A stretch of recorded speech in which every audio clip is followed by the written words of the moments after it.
Hey, this is Jason J. Lewis, Superman from Justice League Action, and you're watching SuperWonder Legacy. You're strong. I know.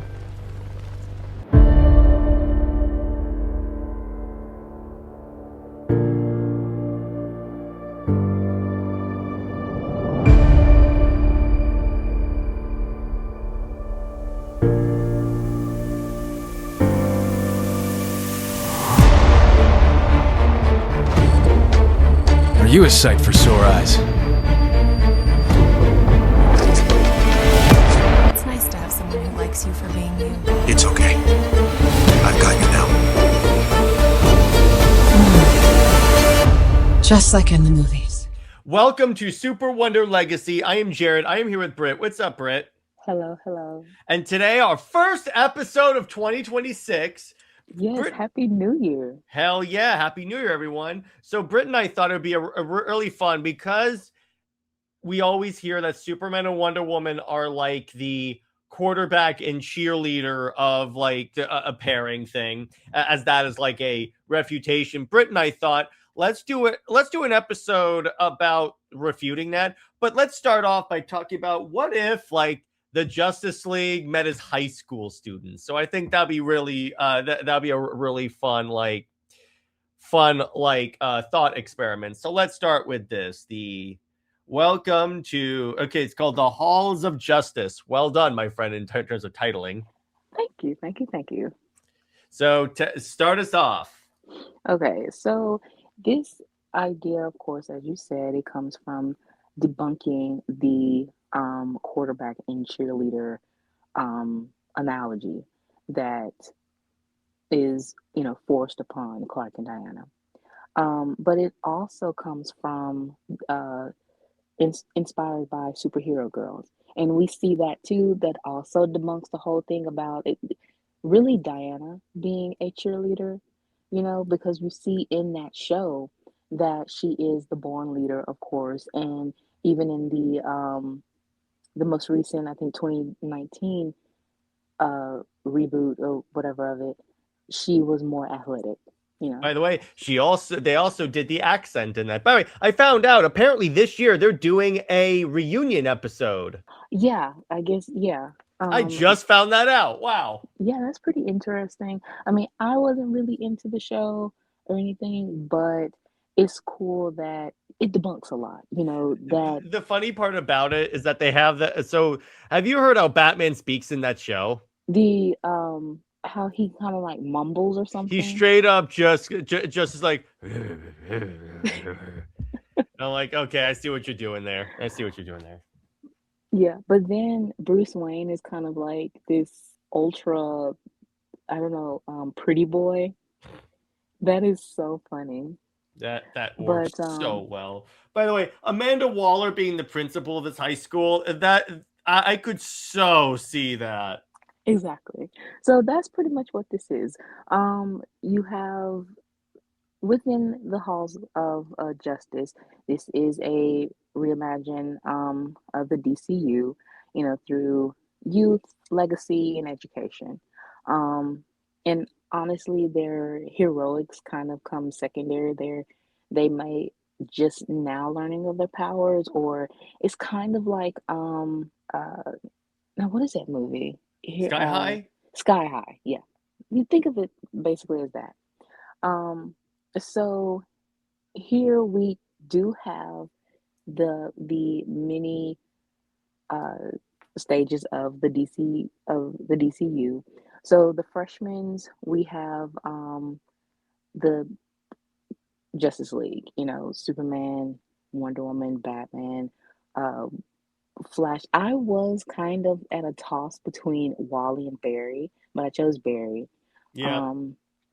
We have Hal, Carol, Vixen, Arthur, Mera, and Ollie, Dinah, Zatanna, and yeah. So just your basic Justice Leaguers that are the freshmen.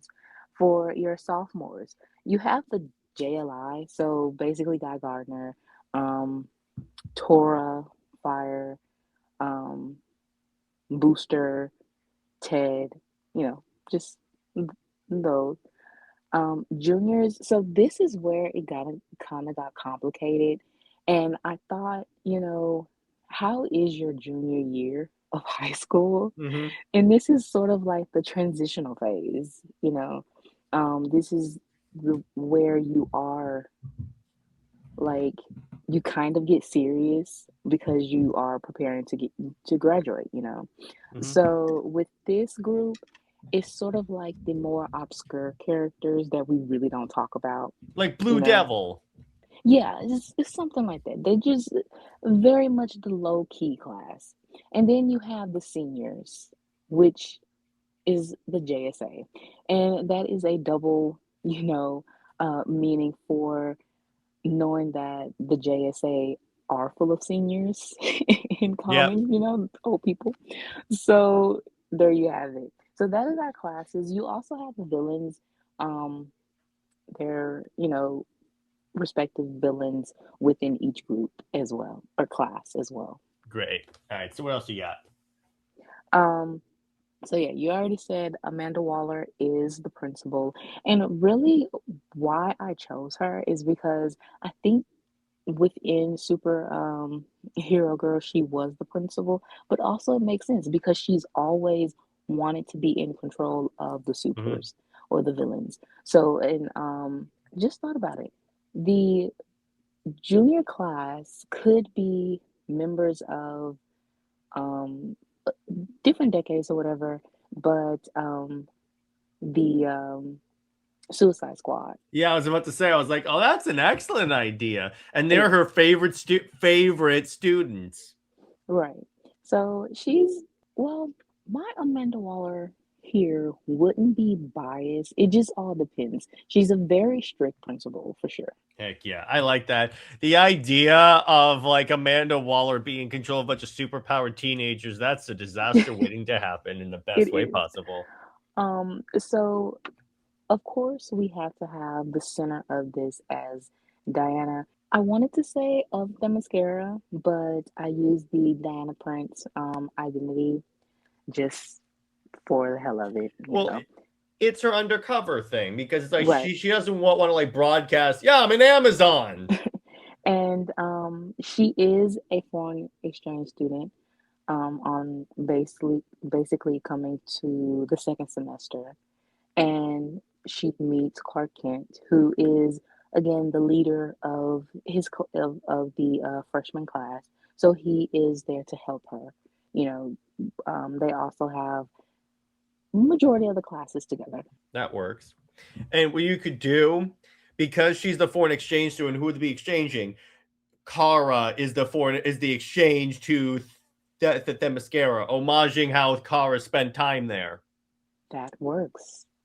Plus, it Wonderful. also kind of also another reason for Clark to like help Diana because like his cousin is over there as well. Right. Right. So yeah, so next slide, let's do this. So yeah, so the DC Superhero Girls is an interesting show. Robert showed me this, by the way, the original iteration, mind you, which that's like it's one of those shows that it's like it's fun for what it is, and it's one of those. It looks like here's the thing. I was resistant to it because obviously it doesn't look like the type of show that would cater to bearded dudes from Florida, right? So so I was like, okay, so what do I do here? But it's like I watched it and I'm like, okay, plus here's the thing, Britt. Jessica Cruz is in the show, so I have two reasons to watch it. Yeah.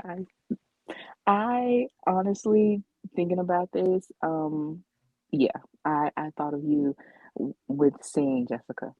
Oh, thank you. I really love that. But yeah, it's like there's my two favorite female characters, one of which is my favorite character of all time, is the star of the show. I have no reason not to at least try it out. So I tried it, and it's like it's not something I'm used to, but I like where it does the high school thing, but it also does the superhero thing. It's like they even have their own like secret clubhouse where like they go against like Lex Luthor and Lena Luthor. So I'm like, okay, this show is actually pretty good. I like this. Plus, another interesting portrayal of Hippolyta. Right, but the only downside of that is that with the depiction and the iteration, first I think of the Amazon as kind of like a little bit of boots, and also the 8 feet tall, ness.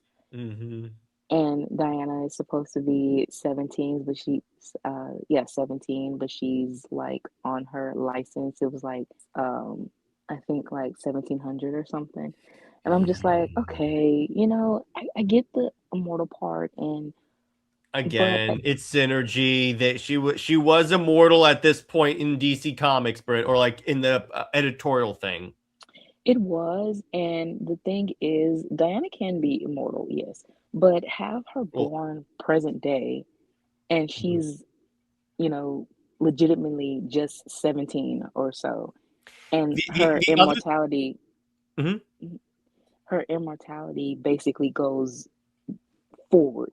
Not that she's, been living for thousands of years old, because it just seems like Diana's purpose is being wasted, for being that old. Also, And mhm, also, it's too much like Wonder Woman Earth 1. If you know, you know. I definitely don't need any type of iteration of that. Yeah, the other thing that I really like about this, I like it gave Diana an accent and some melanin, Britt. Exactly.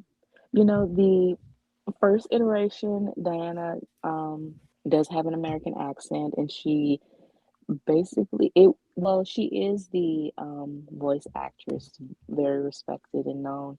Um, I couldn't help but think of Daphne from Scooby-Doo. Mm-hmm. When because she sounded, just like her at some point, and she was just she kind of looked like a Valley girl. So, that. But this iteration, with having Diana with the melanin, of course, we love that, and having the accent. This is the Diana that she should be depicted as. Um, I mean, if you are going to have inspiration from Perez, he says it within the description of her multiple times. That Diana is supposed to have uh, olive skin or darker skin, and she has this certain accent that you can't really pinpoint. You know Even Jimenez had that. exactly. So at that time of Perez, I believe the reason why Diana was at the coloring that she did is because of, I think it was something with the print, because at that time, darker characters, they would make them gray for some reason. So Mhm. it was just off-putting. So, to kind of offset that, she was a little bit lighter. But again, Perez made it known within the text or anyone's dialogue or monologue or something, you know, describing um her skin tone as to be a little bit darker than what we actually saw in the book. Yeah, exactly. And it's one of those things. And yes, of course, they had the old stick in the mud Steve Trevor show up, but I never got to that point, so I can't. The only part about this that I wasn't that like down with is they have Jessica Cruz crushing on Hal Jordan, and I'm like, I get it's a different context than like obviously the comics, but I don't know how I feel about that. Well, with that is a little weird to me, Hmm. because what they had for Diana and Steve was, of course, playing on the DCEU, and it was basically an ongoing gag that Diana was so head over heels and crushing on Steve, and he did absolutely nothing. Like, he was basically So it's the way he is cardboard. now, then. Yeah, he was cardboard. He was kind of dumb, but she called him like an Adonis and stuff. It was just weird. Like, you have So he this, was written by Tom King. Is that what you're telling me? I mean, if you want to, if it would have came out today, you definitely would have thought that Tom King wrote it for sure. Oh yeah, exactly. But yeah, it's like all in all, it's like let me put it this way, it's not a show that I would religiously watch. But it's like, particularly because here's the thing: this show has given me a newfound appreciation. And Britt, I don't think I've ever told you this, but this show has given me a newfound appreciation for the female characters of DC. Well, obviously because Wonder Woman's my like favorite superhero now. So it's like I like seeing the different iterations, and it's like, of course, I'm gonna give it a shot. And it's not one of those shows that I'm like I'm gonna binge this entire show. But if it's like something where I'm like, there's nothing to watch, and it's like, all right, I'll throw this on. Right. It's one of those where you appreciate it for what it is, and that's respecting the female characters, but also giving something to young girls because with trying to read comics, that is a battle of its own of trying to tend to or grab the attention of the female audience. You can do so much of the romantic cliche tropes or, whatever. You can have this girl bossing that's way overboard, but you need like a true respectful iteration. And I think that this really captured younger girls to, get to know and love Wonder Woman for who she was, minus Steve, but just, it's, I would say it's much better of an introduction for young girls of this time than DCAU was. The only problem I have with this show, besides the Hal Jordan and Jessica thing, I don't like how they made Supergirl like overly aggressive. Honestly, I think that what that was, you have to have the, punk rocker hardcore girl of the group. I And if you know. had Diana, she's the leader and she's kind of like the sunshine girl, of course. But if honestly, I would rather see, Supergirl or Power Girl, whichever iteration she was to be as the aggressor than Diana. Because we've seen so many depictions of Diana being the aggressive one, being the stick in the mud. So it's a nice change and it makes sense. Yeah, I'll give you that. So let's talk about the background of Hall of Justice, which we kind of already like went over, I guess. So it's like you want to go through this real quick or move on to the faculty. Right. So, well, just a little Mhm. breakdown. It's still if this is to become like a hypothetical animation or a comic book, it will be a dramedy coming of age. So it's character driven, heartfelt, all ages. Um, Again, you are in Justice High, very chaotic, overachieving high school, and it has those Easter eggs of the many of the history of the DCU. And again, going over by class year, you have the freshmen as the Justice League, you have the sophomores as the JLI, and also the Legion of Doom. Certain the juniors are the obscure characters, the Suicide Squad type characters, and the seniors are the old dusty JSA. Oh, Dusty, I love that. So let's get to the faculty. First off, the one where I saw this, I was like, okay, well done. Commissioner Jim Gordon as Criminology, Civics, and the Law. I like this. I like this option, Britt. Yes.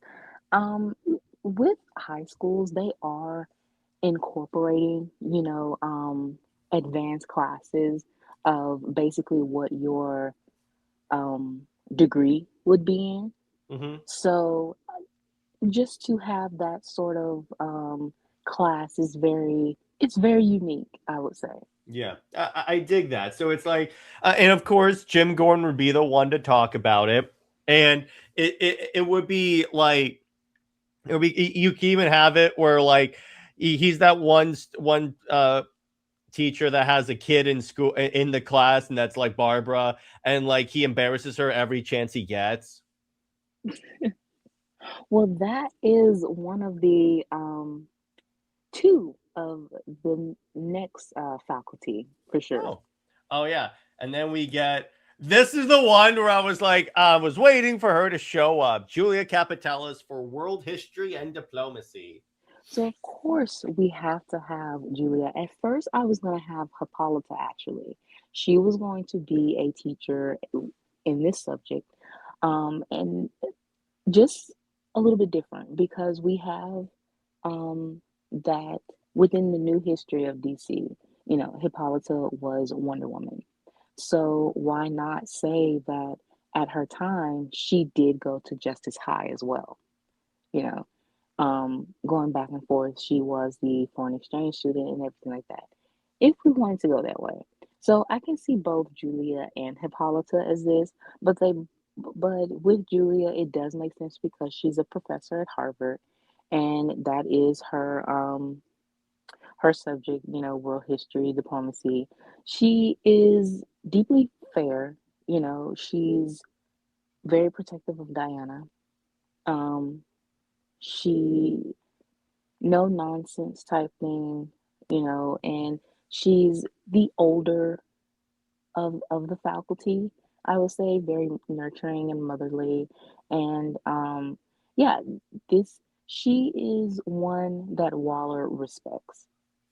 I appreciate that, and of course, any chance to use to use Julia is amazing. And of course, again, Vanessa's in the class, and Julia embarrasses her, and it's all the sweet mom. Then Martian Manhunter for psychology and sociology. I like that a lot. That's interesting. So with Martian Manhunter, there he changes all forms, to fit in within a certain culture or a certain um, societal way to just go about his way of life. And especially with kids that feel like outsiders, he would be the, basically the main adult character that could help them through, and especially with Clark as well. Yeah, exactly. I dig that. And him doing like the psychology because he's a psychic. I appreciate Exactly. that. And then, of course, if this is a world where that involves superpowers of any kind, the magic guy would have to be involved. I appreciate Exactly. So this is the performing arts, the theater class, um, and I was in theater. So this is my pretty much my favorite subject. Um, that. I didn't know and that. yes, I was in theater. Um, and I and also in tech theater. So just to help with the performances, getting ready, writing plays and everything like that. It was really fun. So this is a subject that honestly I would be in, and never miss. But of course, with um, him, it just made sense to have this to have him as the teacher for this subject. Dig it. I love it. Then you have Dr. Fate doing advanced physics and occult sciences. I love that that's a class, occult sciences. So with this, I definitely thought of I'm sorry, but I thought of the Black Adam movie. So you're telling me the hierarchy of power changed? For some reason, I cannot for the life of me. Every time I see Dr. Fate, I'm sorry, I can't just I don't know. It's something about it, but yeah, it was just one thing that made me choose a. Also, most of these professors or teachers or whatever are part of the JSA, so they are kind of like the older classes, yeah, class, and they became teachers of Justice High. I noticed that because there's one in the students that I was like, wait, wasn't she a teacher? And I was like, oh, now that you tell me that makes a lot of sense. Yeah. Alan Scott, Green Lantern, engineering and applied scientist, because he can make constructs. Again, every time I read this, I'm like, okay, I can buy that. And he's also like the dad, I would say. Like he helps, the students that feel like they couldn't be themselves, and now they can be more open about who they are. I like that. Oh yeah, because of it. Yeah, that makes sense. I like that. That Right. works. Jay Garrick as physical education and kinetics. I like that. You can have it where like he's the one teacher that all the students call old timer. Exactly. Exactly. Or it's like Barry goes, "Do you need me to get you a walker?" Yeah, but he still can beat Barry. That is the gag. Yeah, of course. So then you have Black Canary, Dinah Drake, music and self-defense also works. And that's a hell of a combination. Music and self-defense. So yeah, so she's definitely doing music, and then at the same time, she is doing like the extracurricular after school program of self-defense. Yeah, exactly. Mhm. Specifically for girls. And also, I will also add Hesha actually within the self-defense realm of teachers. I like that a lot. That actually works really well. So she's the one where I'm like, okay, now this makes sense. And then of course, Yeah. the biggest joke as a guest lecturer, Lex Luthor, economics, innovation, and strategy. Let's let Lex Luthor teach a class full of metahumans. Oh boy. So he definitely wants control. Like his lectures are basically to try to like in a sense through reverse psychology or it basic like I said, trying to gain control of these, pure innocent metahuman students. Yeah, or it could be what he's really trying to do is see if he can mold them and stuff. Basically, yeah. But I like that. Waller would not have that. He's very much on a short leash. I see. I like that. I definitely like that. You can have it where Superman Clark is constantly calling him out and saying that sounds oddly like exploitative, Exactly. Mr. Luthor. Right.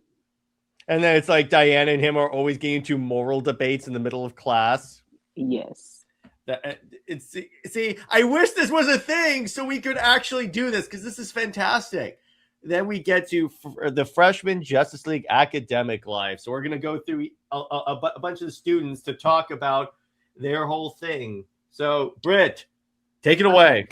Okay, so Diana is the foreign exchange student. She comes to Justice High, her semester 2, second semester. So her academic strength, she debate on the debate team, world history, English, especially mythology, chemistry, and languages. French, ancient Greek, Latin, anything you name it. Hal Jordan hears this and he goes, "Who speaks Latin?" Diana is very cultured, Mm-hmm. we'll say. Academic weaknesses, modern slang. She does not care for certain things said. It just all depends on how it's phrased. She would definitely question certain things. And it's kind of like people actually say that. Yes, Diana is That's like in Justice League War when Cyborg goes, looks like we're like Hal Jordan goes, we have to stop all going up to bat, and the Diana goes, I admit your games confuse me. Yes, she definitely takes things way too serious, even if it is like a turn of phrase or whatever. She just she, like I said, she takes stuff too literally. Mm-hmm. She does not like hypocrisy, of course. As no one should. Right. Liars, lying to the teachers or anything like that. Of course, she doesn't have to worry about that with Julia, but any other teacher that is wrong or something, she would definitely call that out. And she does not let anything go. So if she sees a certain thing, whether it is a teacher doing something wrong or a student, she will call you out or, not as a trying to be a goody two shoes, but Diana just likes the honesty. Yeah, exactly. Oh, you could also have it where like Clark takes her under his wing and is like explaining to her like all this stuff, like all the stuff she doesn't know. It's like he'll be like eating lunch, and all of a sudden she'll like sit down and goes, "What does this mean?" Right, exactly. So her favorite subject is of course, debate team, and she will make you cry. Like she will make you stumble on your words, and you will be so angry because it's like you can't argue with her. You know, Mm-hmm. she loves history, she loves English, chemistry, and French.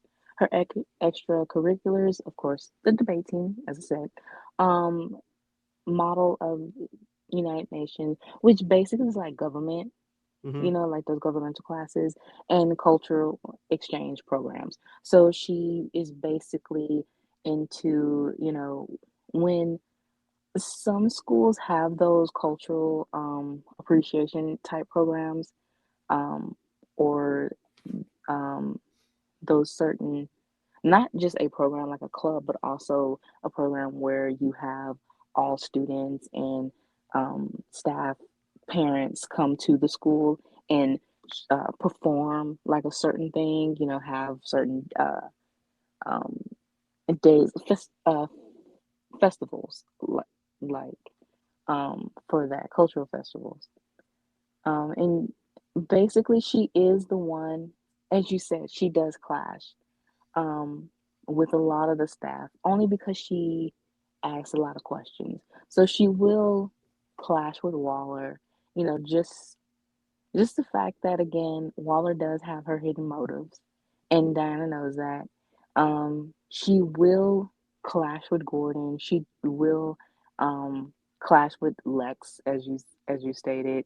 Yeah, any of her teachers, she will have a slight clash with, except for Julia.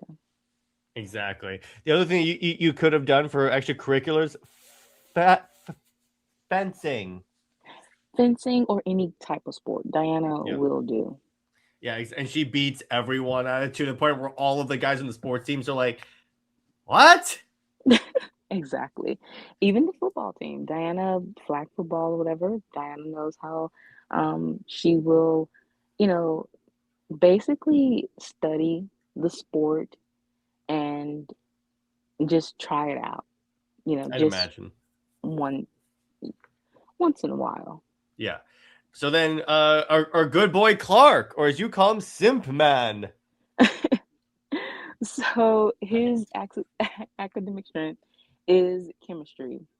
And yes, because he is the son of a scientist, and That also works. agriculture, being the son of a farmer. It So works a lot. both, It works a lot with Superman Earth One. yeah, both pretty much work hand in hand, though, to me. Science and agriculture, that it goes. And also English, of course, writing, essays, and storytelling for him. Mm-hmm. His weaknesses, public speaking. He does Mm-hmm. not like to, at this age, he is the reluctant leader, Mm-hmm. but at the same time, it's so natural for him that he will jump, as being the leader. And then competitive environments. He does, even though he has this sort of confidence and cockiness, he does not care for the being, competitive. His favorite subjects is, of course, chemistry and English, and his extracurriculars, the school newspaper, and the science club. Now, the school newspaper and everything like that, notice did not feature a certain Mm-hmm. character because I don't care.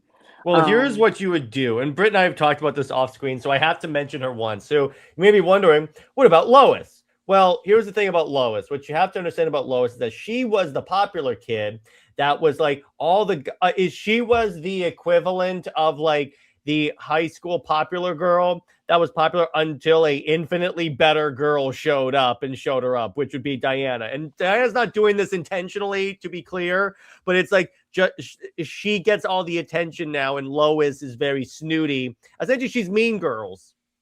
exactly, exactly. It's like Lois, and it's like all the characters that Britt and I hate go in one spot. Right. Oh, you can even have it where like Steve Trevor struck out with Diana because Diana has a crush on Clark. So Steve starts to like resent Clark. You know, I did not even think of Steve. I thought of Steve as like the old man. Like Don't he's worry, the Britt. No ROTC. one thinks of Steve Trevor except for Tom Actually, King. actually, because I did mention this, he's the ROTC teacher. Okay, that works. I like that. In which case, forget about him showing any interest in Diana because that'd be creepy. Right, because that well, he already is creepy, but Well, yes. yeah, but I'm saying in this context. Exactly. But yeah, I like all this and the Daily Bell. I like even how you put Bell instead of like Daily Planet or even Daily Star. It's like, yeah, do it a little, put a little change in there. Right. And Plus, it's also very Smallville is it? because he did at least. I know that Chloe in the show ran the school newspaper, and that's where like they put together all of the like strange occurrences that are happening around the town since he showed up. But it's like I'm not sure if he was ever like a staff writer for that. I see. But hey, it works. So there you go. And I always like how you emphasize that because not enough writers emphasize that Clark is super intelligent and like a scientist. So I appreciate that. Of course. I mean, I don't know why that is such a like thing to not do, Because to too many of emphasize. these writers don't really understand that, or like they're trying to write. I get it. They're trying to write the way that'll like help them be able to write them, but it's like you're leaving out important parts of his character. Exactly. And that is how you get a boring character. When you show the complexities of, all these characters in general, you you get more people interested. It's very much a wonder why, Batman is such the top selling character, but also the only character that people care about within DC, and pretty much act like he is the only character that exists. Yeah, exactly. So then we get to our good old. Actually, wait. So let's. So it's like so. Clark is a this is how you do the whole everyone trusts him is that everyone trusts him, including the teacher. Like he's the student that always gets his assignments in on time and beyond the requirements, right? Exactly, especially with trying to impress Diana, of course. Oh yeah, there you go. Of course, yeah, exactly. So then we get to Bruce Wayne, and we can have it where like Clark is like Bruce goes there because because even though he's a rich kid, he doesn't want to feel like detached from people, from like other kids or something like that. Oh, that's cool. Yeah, I can It's because definitely see that. Bruce has never seen himself as above people. That's true. That's true. Only his fans do. Only his editorial and his fans do. Exactly. Right. So of course you will have that sort of dynamic with Gordon, because he Gordon, he respects him in comics, of course, so we will have that here. Um, Bruce is sort of rebellious in a sense, even if he is trying to be a little bit social. Selena is here with Mhm. him, and they are kind of like that very mysterious type couple, um, and also that on again, off again type thing too. So yeah, She's the one who steals all of the the test answers and like sells them on the side. yes, and even though Bruce is kind of like, "This is wrong," he still just loves his girlfriend, so he lets her You do could say whatever he she goes, wants. "It's wrong, but you're also really hot." Yeah, exactly. Yeah, so we can put a little humor in Batman, not like overly humorous, but it's kind of cool. It's kind of like a little more. By the way, if you notice, you can even put in what they did with Absolute Batman, where he has a fascination with bats. Oh, yeah. Wait, continue. Okay.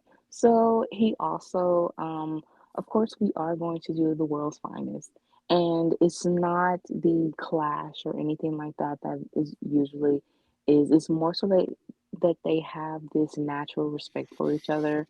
Both are pretty much known as the leaders in a way. Um, Hmm. but they just see each other as is it's not the frenemies type thing. It's just this mutual respect for each other. Yeah, exactly. And you can have it where like Bruce is constantly like, you know, Diana likes you, right? And then Clark goes, well, what makes you think that? And it's like Bruce goes into like a whole breakdown of like her palms sweat, her breathing picks up, her eyes flutter around whenever you show up. He goes to the entire like criminology, how to read people. And Clark's like, God damn you and your criminology. Right. And of course he advanced math also is is a favorite subject. And I would say the chess club or something like that.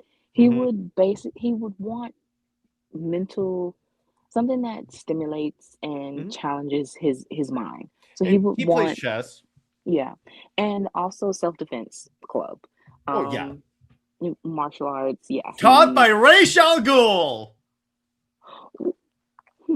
We can actually have it that Bruce did study under Al Ghul for a while, and now in He studied. It's an independent dojo.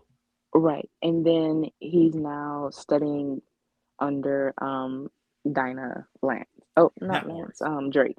Drake, yeah, that works. I like that. Oh, and then Selena's always jealous because Talia's always hanging around.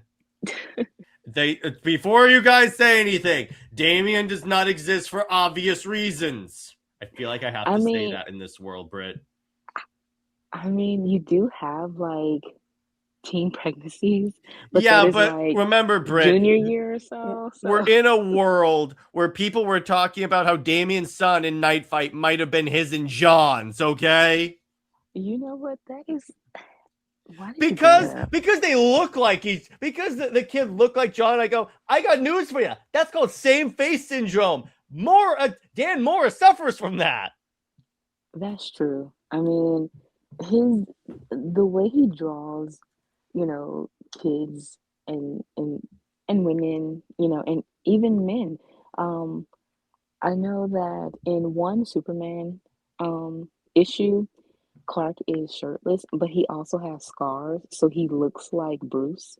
And Yeah, it's like, so it's kind of like, yeah, just because he looks like John does not mean what you think. And also, it's just kind of weird that you're shipping two minors, you know? trust me. Comic Twitter is weird, my friend. Like, So, regardless of mhm, this being a future where mhm. Damien is older, it's still a little unsettling to know that the shippers are still thinking of them as, you know, the preteens or whatever. Well, remember, Britt, we're in a world where people ship Diana with a murderous cat lady. True. And then you So, have the current writer, you mhm. know, having basically her little sister having a weird obsessive crush on her. If I ever write Wonder Woman, I'm gonna retcon it that's like Dr. Psycho's manipulation. We're It done. has to be Yeah, something like it that. really has to be. So then you get to Arthur Curry, and I again, so well done. But I couldn't find any young images.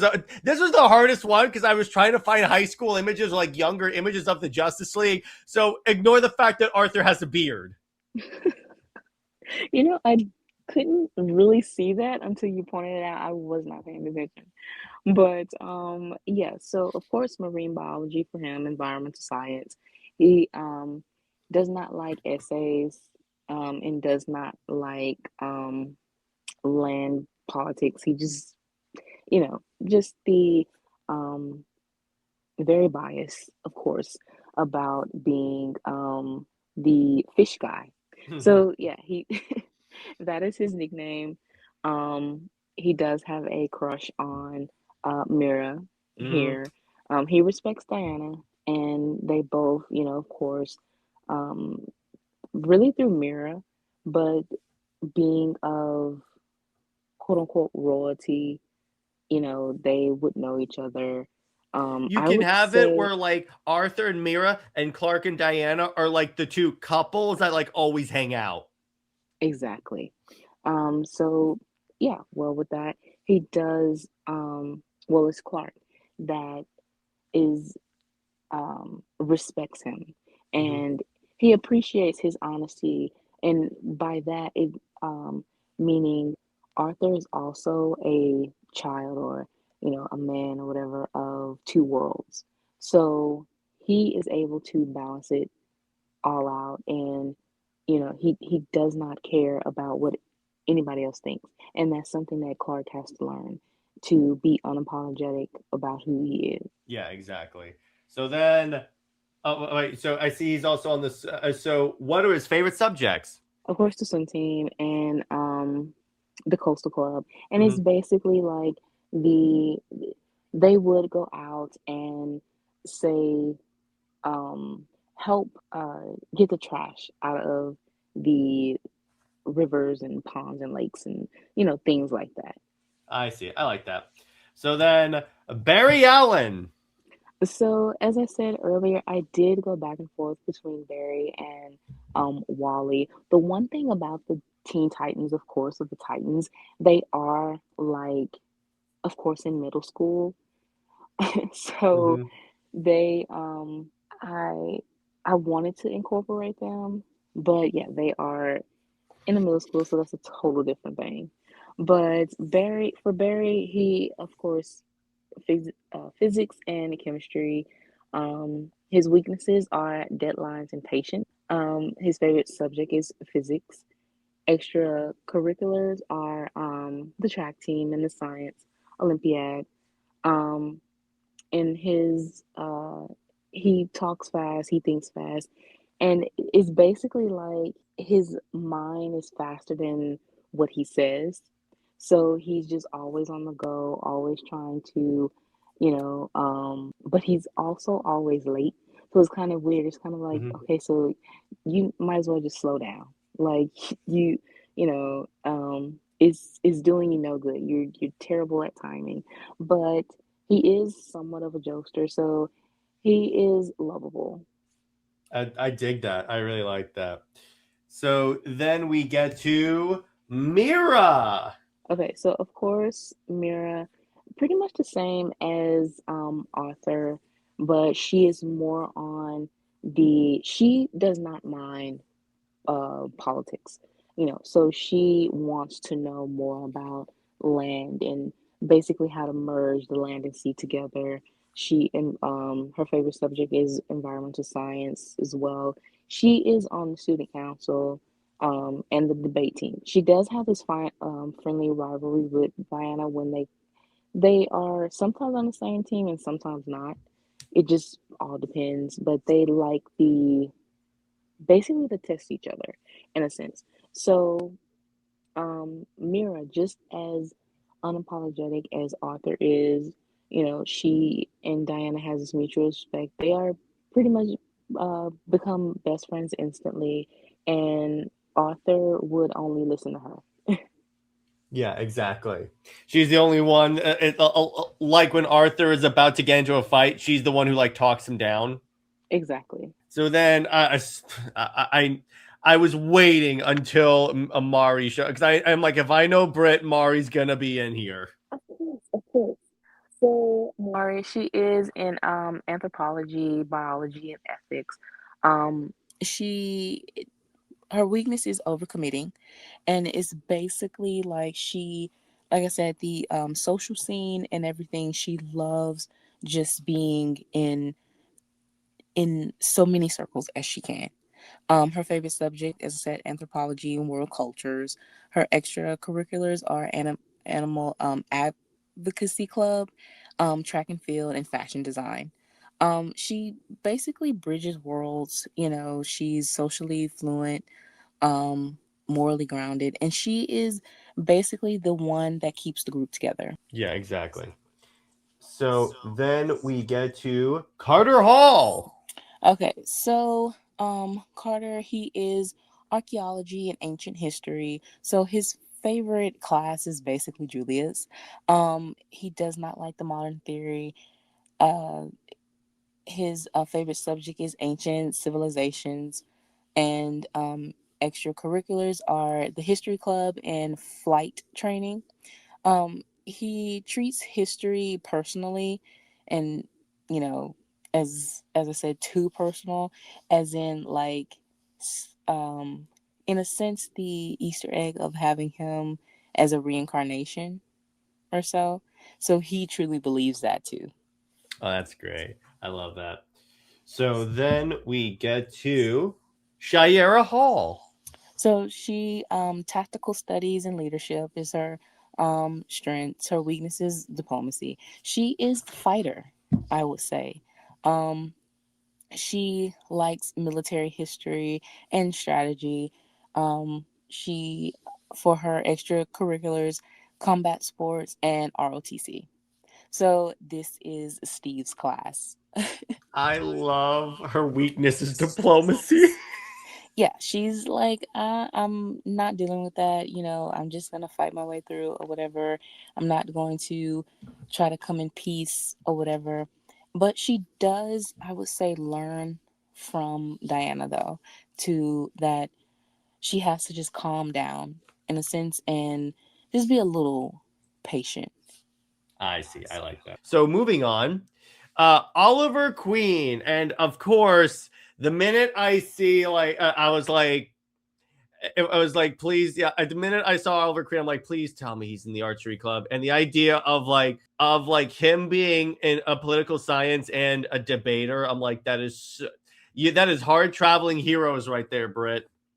Yeah, because he is definitely a wild card. He is the wild card because, of course, we had to have the archery club, but also he is very he's a debater as well, even though he loses all his debates.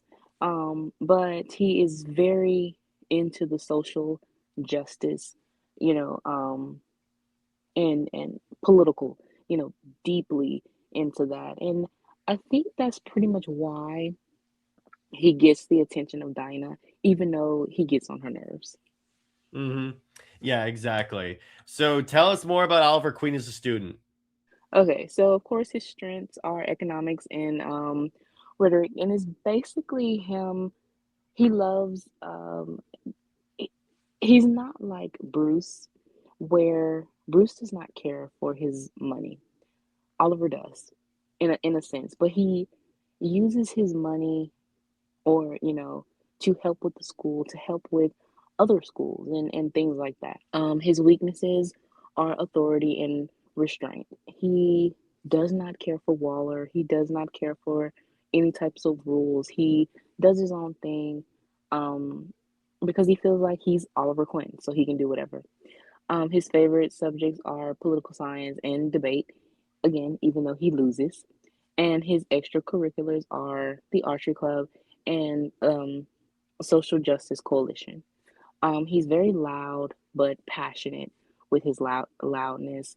Um, Occasionally insufferable, but he cares a lot, and he got a ultimately he does have a good heart.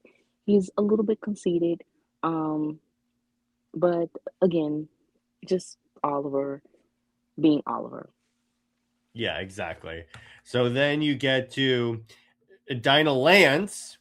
Okay, so this is kind of like, and I had a lot of friends. Their parents were teachers, Mm-hmm. so um, they did get special treatment, but they also were shy about it a little bit. Um, well, it was 50-50. Some of them were shy about it, did not, want to let it be known that this was my parent, and then others did not mind. They loved it. So Dinah, it really depends on how she feels. Sometimes she loves it, sometimes she hates it because it feels like she's being compared to her mother. But she also loves it because she gets, a bit of attention. So her strengths are music, of course, and physical education.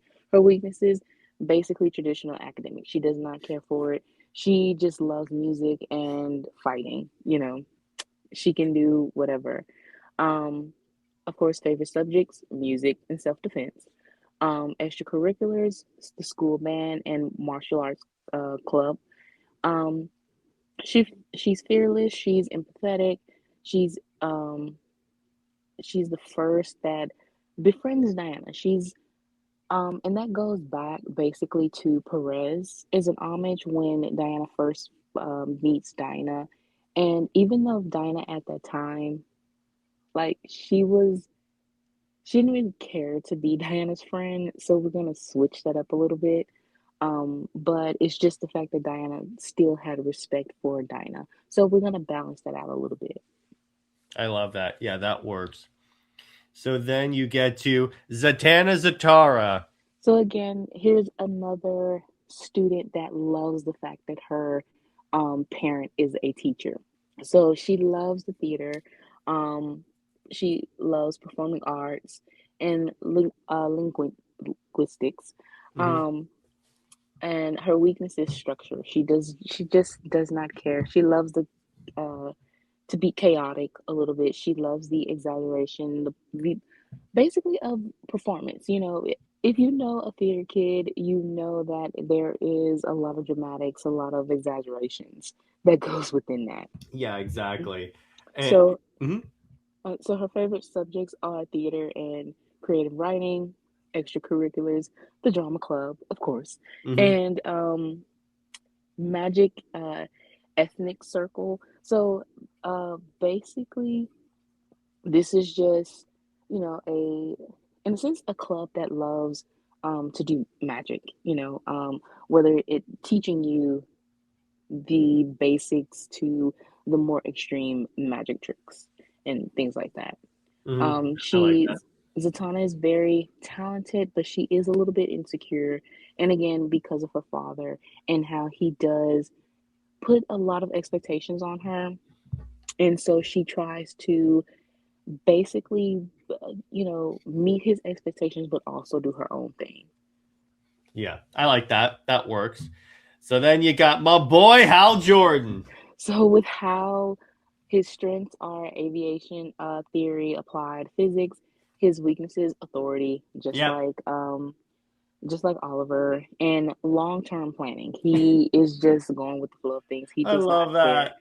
that. Um, so his favorite subject is flight mechanics. So honestly, I think of this as kind of like a um woodshop type of thing, Mhm. or like within I know some schools have like where they have car garages and they Mhm. let some of the students like test out on old school cars or something. So say Justice High has like where they have old airplanes or something like that, or That works. cars or something like that.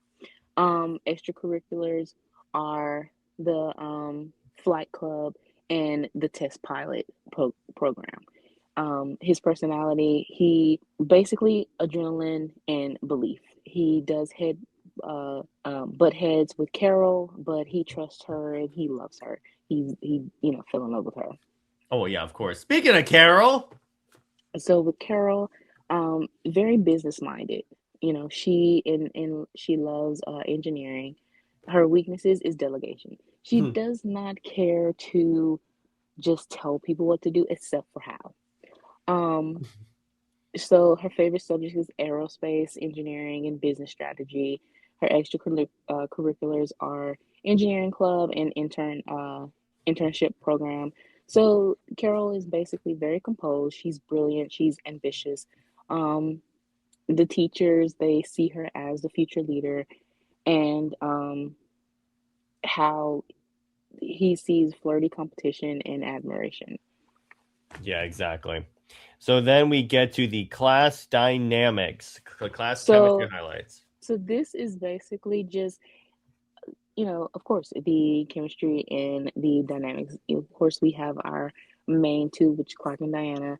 They have this mutual curiosity about each other, this trust, natural trust, and they are more open to each other. And then the intellectual partnership, that very much in sync as we know them to be. Bruce and Selena, they have this tension, this banter, this, unspoken history. Like, that there's something, and I wanted to go back with how um, Selena was an orphan in a sense, Mm-hmm. younger, and Bruce's mother was going to the orphanage, um, to the Gotham orphanage, and she would, encourage the children. She met Selena, so that is basically how Selena and Bruce met. They're the Um, couple in high school that keeps breaking up and getting back together. and they've been like that like ever since kindergarten. Mm-hmm.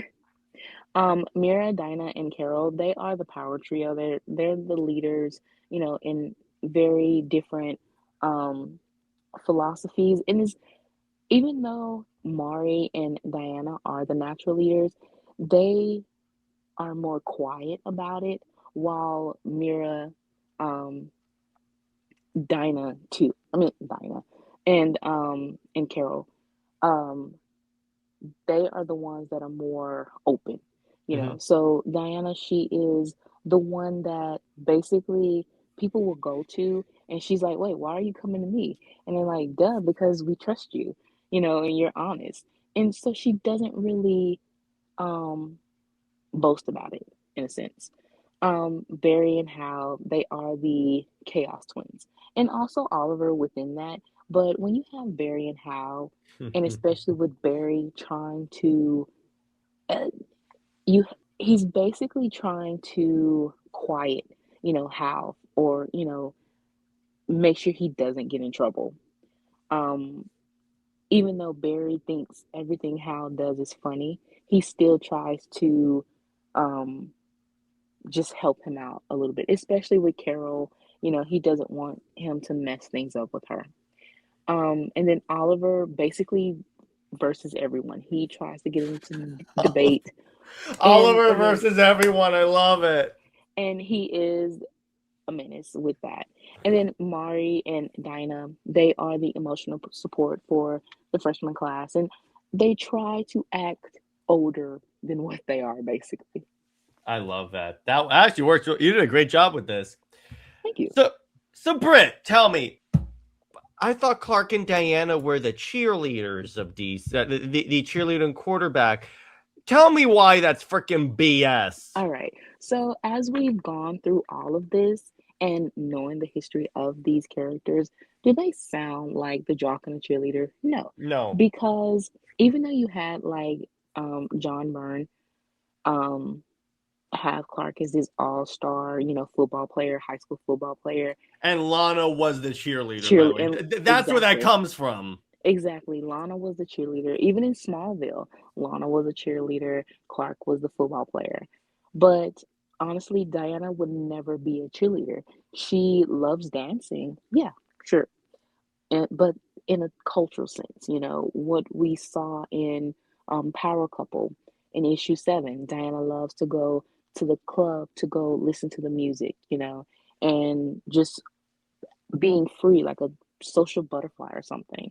But it's not something as in, like I said, being a cheerleader. And that's not a bad thing. Being a quarterback or being a head cheerleader is not a bad thing at all. Because a Um, quarterback, you're the leader of the football team on the field. yeah, so they look up to you. And as the head of a cheerleader, that means that they look up to you as well. You are the one that is guiding both teams.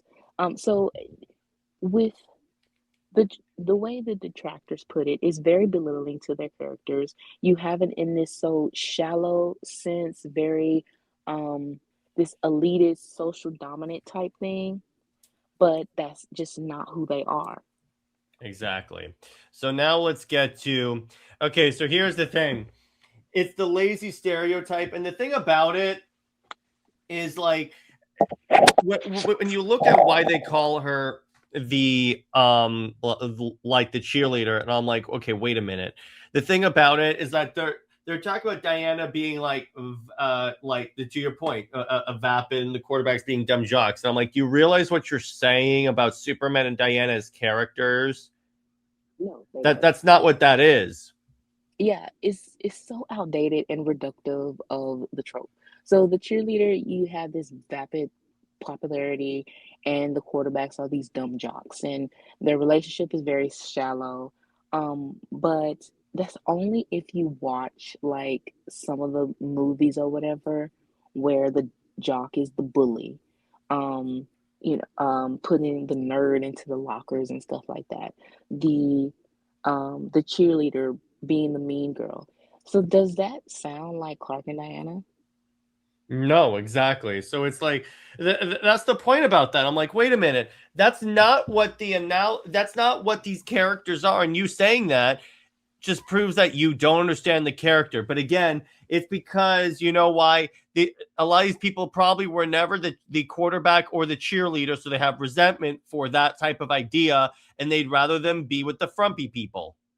Exactly. So with this, that is actually, the jock and the cheerleader, um, or the quarterback and cheerleader. So this is not in a fiction type way, but also in reality.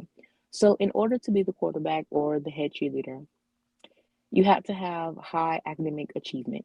you know, Oh yeah. um, you have to have, leadership skills and take the responsibility. You have to have community visibility. Basically, you are going to be doing community service and things like that. You're going to be social. Mm-hmm. And there is a lot of pressure and scrutiny and expectations, though, because as the leader, as the head cheerleader or the quarterback, you are supposed to help your team, whether it's the other cheerleaders knowing the dances or the cheers, or the quarterback is making the plays. So, all of that in reality is not a bad thing at all. It is just reality. So to make that seem like something so negative and so shallow, it says so much more about you, and it definitely gives the nerd loser behavior. Oh yeah, 100%. And I'm like, that's the big part that I know is because a lot of these people like Clark to be like about the guy that like doesn't get that I can only get lowest and stuff. And I'm like, no, shoot yourself for higher. Don't settle for anything lame. I mean, Anyway. even Mhm. I mean, even with Lois, she is this big city girl, with the military brat background. So, and she boasts herself up, that all the guys that she come across want her and everything like that. So, honestly, she is the one that's acting like the shallow type cheerleader. Well, yeah, I was about to say she's the vapid cheerleader that we talk about in the top slide. So now here's the thing. It's like, as you kind of alluded to, when you think about it, it's like Superman and Wonder Woman are the good parts of it, because when you also think about it, the quarterback specifically is the face of the football team. Britt, other than Batman, who's the face of DC Comics? Exactly, Superman. Yeah, it's like he started the company. So it's like, yeah, he's going to be the one. He's the one that all the other Justice League members, his football team, if you will, look to for leadership and guidance. And that's the quarterback right there. And in terms of cheerleader, how about the fact that Diana supports everyone and is always there to, like, to your point, motivate them. So it's like, yeah, you're saying that as if it's a bad thing. It's not a bad thing. Exactly. And also, I mean, if you watch football, I don't, but I know I a do. little bit from like my little brother or my dad. He really loves Mm-hmm. football. And every time the team loses, they or he would blame the quarterback. So it's like, okay, there's a whole team, but there's the pressure that it's the quarterback that is supposed to bring home the win. And so there's a pressure with Clark to be the leader, to be the one that basically defeats the big bad, you know, what we saw basically in Kingdom Come when Diana told him, she said that the we need guidance, the hero community needs you to guide them, to let us know what to do because everyone is lost. Or even in Darwin Cook's, New Frontier, Diana says this, the country doesn't need an administration, it needs a leader. So you have all of this actual evidence within um, the comics and everything in the history, and you still want to make them seem shallow. Yeah, exactly. It's like, tell me you don't understand Superman and Wonder Woman without telling me you don't understand Superman and Wonder Woman. It's hilarious. Right. So anyway, then you get to so it's like it's so with the whole thing about them being popular, and it's like all of a sudden that means lack of death. Britt, explain. Right. So with this, it's this whole thing about kind of like when people say that Superman and Wonder Woman are too perfect, whether they are individuals, being too perfect mean they're boring, or as a couple, too perfect mean that they are obvious in a negative sense. It's like, okay, but yet you say that, say, Aquaman and Mera are perfect together. They're matching or whatever. Batman and Catwoman, that they both wear leather or something or black. They're matching. So is still that sort of hypocrisy and double standard that just does not make sense. Batman is vastly popular. So does that mean that he lacks depth as a character? No. So why is it this switch on certain dynamics and certain characters? Yeah, exactly. I'm like, I don't really get this because it's like, um, it's but and again, it's because again, all it is the projection of these people because they don't want to see these characters as representing the like clique, if you will, in high school that like they were never a part of. Chances are. Exactly. And also, I mean, that is a true thing, even on social Mhm. media, like on the Bird app. When something is popular, guarantee people are going to switch up on it and hate it like days after. It's just like I would rather for it not to be Like James popular. Gunn's Superman movie. That, yeah, or even music, so oh my God, the way stan culture switches up like a light switch is astounding. Oh my God, yes. It's like, don't you people have any loyalty? The No, answer is not at no. all. Yeah, exactly. The answer is no. Thank you.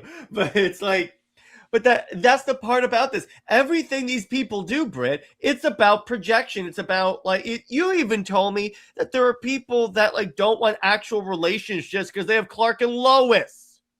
Right. I mean, they can't even be best friends. They can't support each other. They have to be so distant. That is, as I said, it's not a problem on the relationship itself. It's definitely the individual and your problem, your insecurity, or whatever. It speaks more about you and how you view certain things than, like I said, the relationship or the individual characters Yeah. themselves. And it's like, Britt, here's the thing. What are these characters supposed to be? It starts with an A. Aspiring.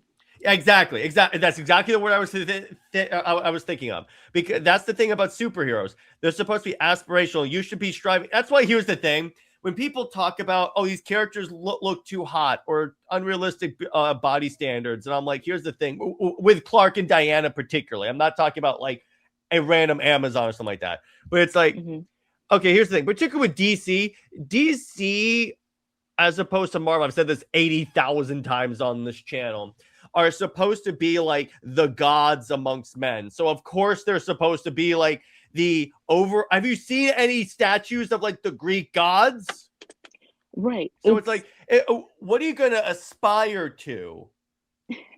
If they're like, trust me, I don't want if Superman was just like me, I'd be like, what do I have to aspire to? They, again, it's if you're too successful, then people are going to question you. Many people in Hollywood, they say that Hollywood is the devil's playground.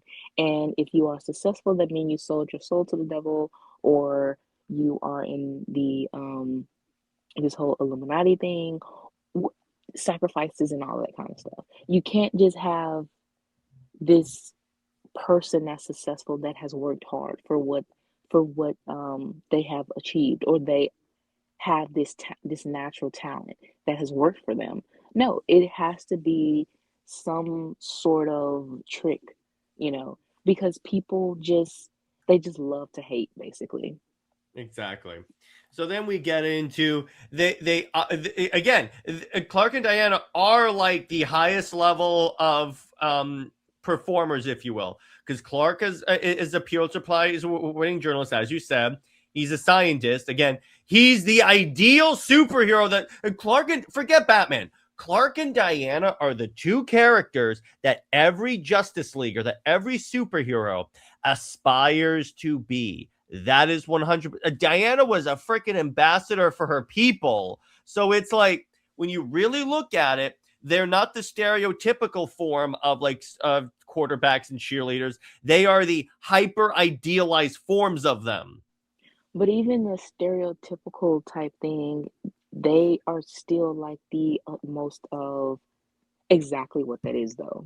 So in a positive sense. Contrasting what they mean when they say quarterback and cheerleader. Right. It really annoys me. It's like, yeah, it's like it's to your point again. It's like when they say Superman and Wonder Woman, well, that's too obvious. I'm like, thank you for telling me it works then. Exactly. I'm like, do you realize what you just said? Anyway, so then we get to the real discomfort. They exist in the same social sphere. So explain, Britt. Okay. So with this, they are basically within the same social circle. Like, I'm not sure why this is a bad thing, because we all have our own social, like, group. You gravitate to certain people because you have things in common. So why is this now a bad thing? Yeah, exactly. It shouldn't be an issue. So it's like the thing about this with Superman and Wonder Woman, it's like I think part of the issue, Britt, is because for the longest time, and they still are, Superman and Wonder Woman are also in different editorial groups. So that does lead to that like separation between the two that I think you're talking about here as well. I mean, yeah, but at the same time, they weren't. They are under the same umbrella of DC, but and they are basically of a different franchise, but it's still very much a natural team up, a natural partnership. There's no question of Batman and Superman. There's no question of Hal and Oliver, or Hal and Barry, Hal and Bruce, or Barry and Bruce. There's no question about it. There's not even a question between Bruce and Diana, because they, of course, within the DCAU, that thinking that's who Diana is, that she's supposed to be attached to Bruce or whatever. But Clark and Diana are the ones who actually have the history. So why is that question? Because you have fans that are, projecting their own insecurity of seeing these, not that they are actually perfect, because they're not. It's just that they are aspirational characters. They also the immigrant, allegory, and what that means and what they represent with that. And a lot of people don't like to touch on that subject because it is a sensitive thing, about culture and trying to find your way. It's so many people that want to fit in to certain social groups and, accepting of societal ways that's sometimes problematic. But at the same time, it's like you have to be confident within yourself and have to appreciate yourself and be unapologetic with who you are. And that is something that Superman and Wonder Woman, especially Wonder Woman, represent. Oh, yeah. But we don't have that a lot, because in that sense, it means they're going against the grain. They're going against tradition. And people just don't like to, in a sense, rock the table, Oh, yeah, exactly. And then you get to the other thing is like, calling Diana just like the cheerleader, that's extremely like disrespect. The way they mean it, let me put it that It's way. The way they very, mean it, it's very disrespectful. it's very sexist. When you see Diana, you do not see a cheerleader, regardless of her wearing the bodysuit. That was not a thing of meaning she was a cheerleader. That was about female liberation. That was about caring and loving your body, and the statuesque look, that she is this feminine icon. That is what that means. Well, the other thing is like I don't remember seeing any stereotypical cheerleaders that could beat the crap out of the Doomsday. Right. But yet it is okay where you see chorus fans that will hoot and holler about Lois wearing high heels or that she has on a pencil skirt or whatever. You Well, she's know, wearing purple. yeah, it's like how shallow can you be just by that? Where half the time she basically looks like a an English teacher, in a sense. That's so good. I love that. The English teacher. I love that saying you use, Britt. But so then you get to it threatens the underdog fantasy. It's like, oh, it threatens my idea of like see, here's the thing. I also think that what it does is it makes people have to aspire, because I think too many people are comfortable where they are. Oh yeah.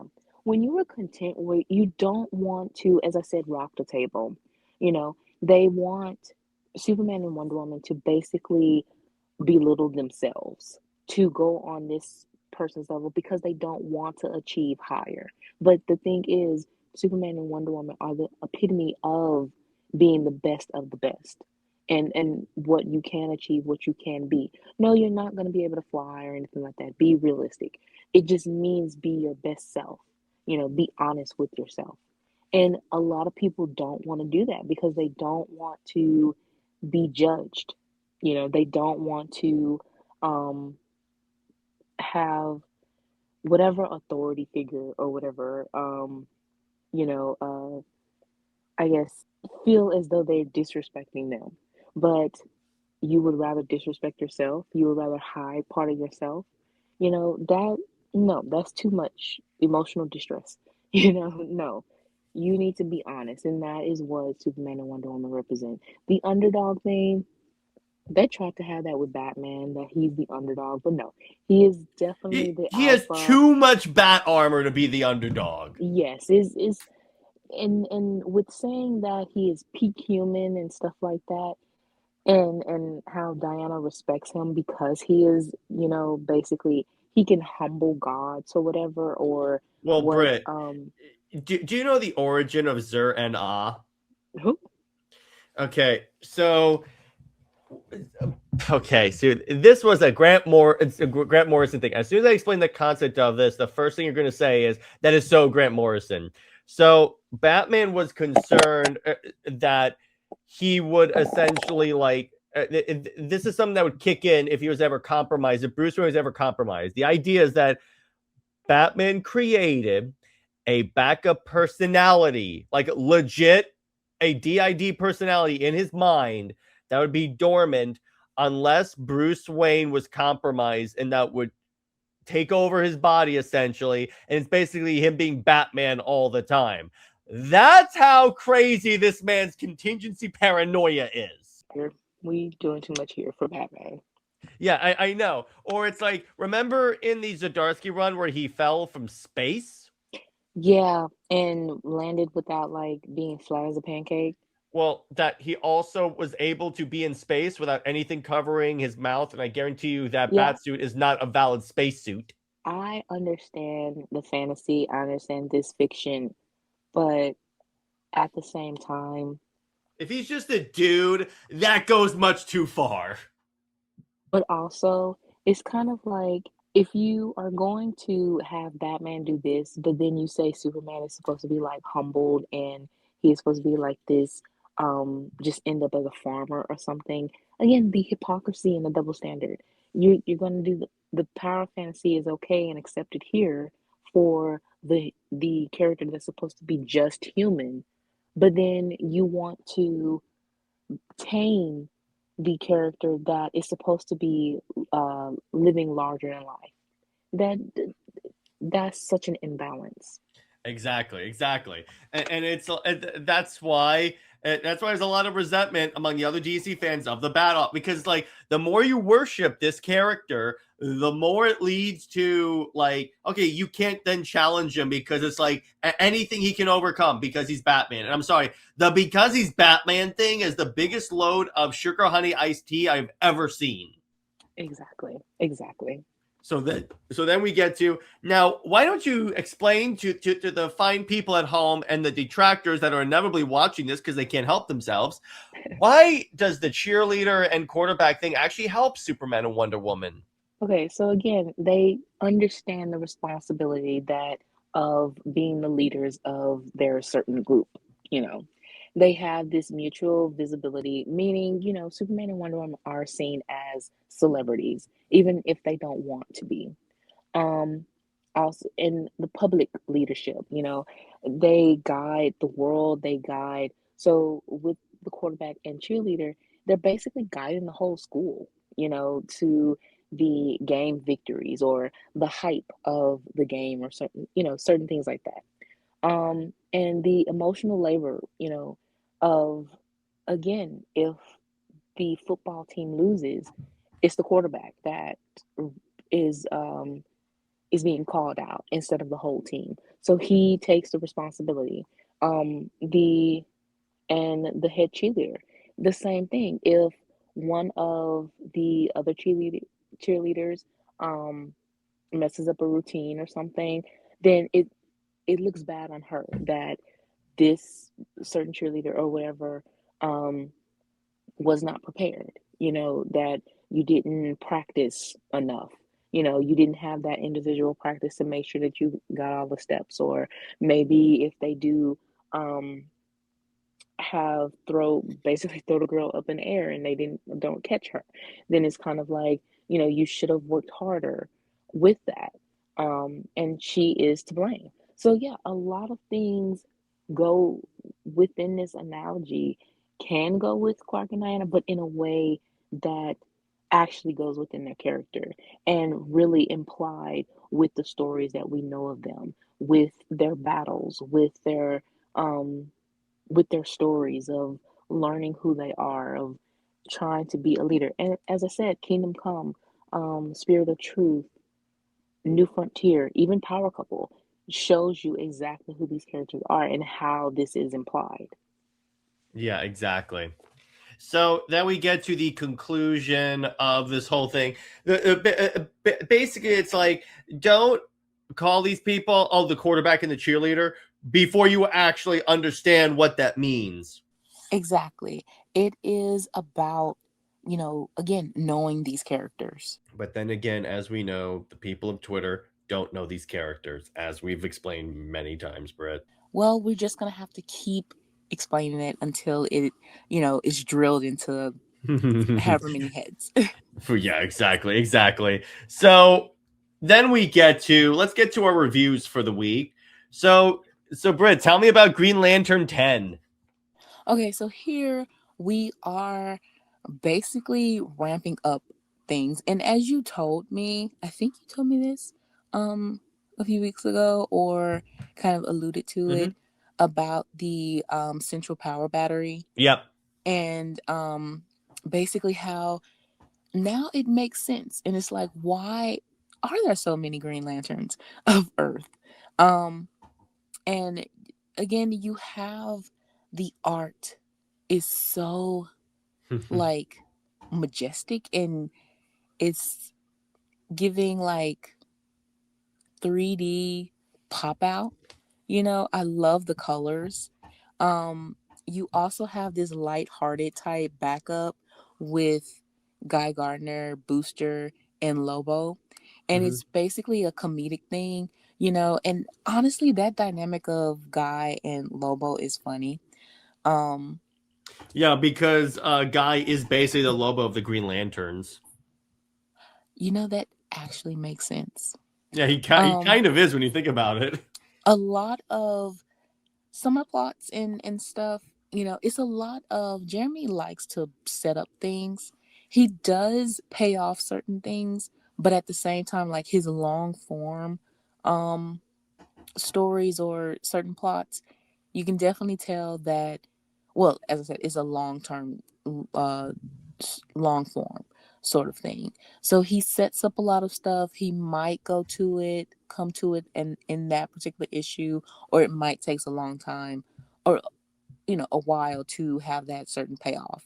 It's one But of those things where I can tell you he does pay off like a lot of this. So it's like he's one of those writers, particularly with this series, that if you give him time to do it, it will pay off in the future.